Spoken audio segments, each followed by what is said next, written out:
Matthew, Mark, Luke, and John, who were they? Matthew who?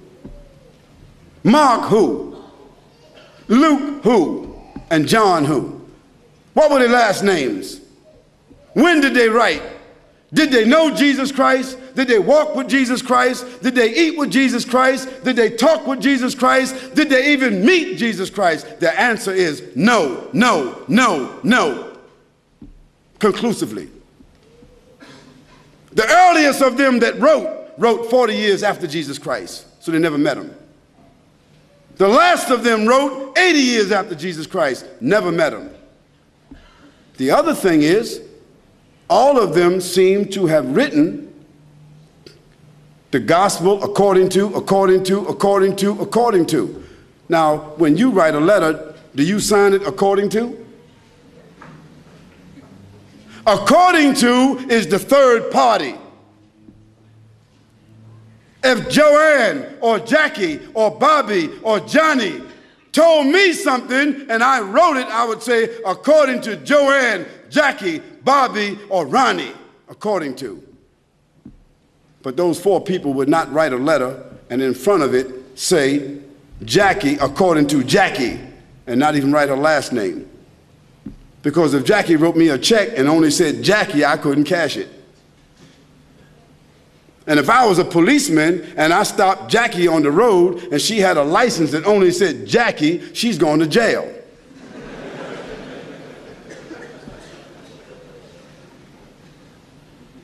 Where in the world is a document with only one name of four different writers that did not meet the one whom they're writing about? Where is that accepted in the whole world? Nowhere except in the Bible. And the church fathers and the church writers and the Christian historians, they all agree that perhaps those four writers themselves were only pen names. Because a writer would not write his first name according to. And there's a great amount of suspicion that the man called Paul, Saul of Tarsus, that because he wrote all the books from Acts all the way to the end of the New Testament, how many books is that? How many? 16, 15, 17, 19? All the books of Acts on, Colossians, Ephesians, Corinthians, Romans, Galatians, all of those books are written by whom? Paul, Saul of Tarsus, another man who never walked, who never talked, who never met, who never ate, who never prayed, who never knew Jesus Christ. Isn't that something? Now here we find four writers and another one between them that wrote all the New Testament books that never talked, never walked, never ate, never prayed, never met the man called Jesus Christ. Yet in their words, the first mentioning of the Trinity came from where? From Jesus or from them? The first mentioning of Jesus being divine, a man God, came from whom? From them. The first mentioning that Jesus is the Son of God came from whom? From them.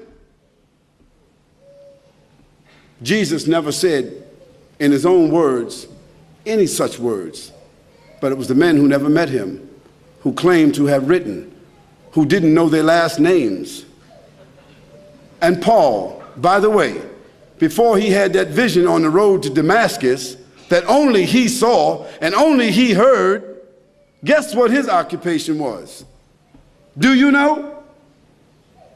He was a bounty hunter, a hunter of Christians, hunting them down like animals, binding them and bringing them to where? To Rome, so that they could be executed. Now, if Hitler, after killing thousands of Jews, said that on the road to Berlin, he had a vision that he was named an apostle to the Jews, and he wrote 20 books that all the Jews are supposed to follow, Do you think they would be following that book? I don't understand how people just don't read history. This is not what Khalid said, so don't get angry with me.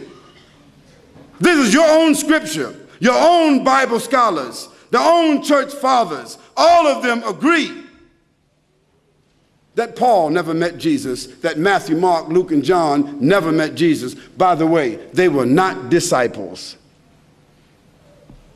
Nor were they walkers and talkers of the disciples. They were just writers and historians.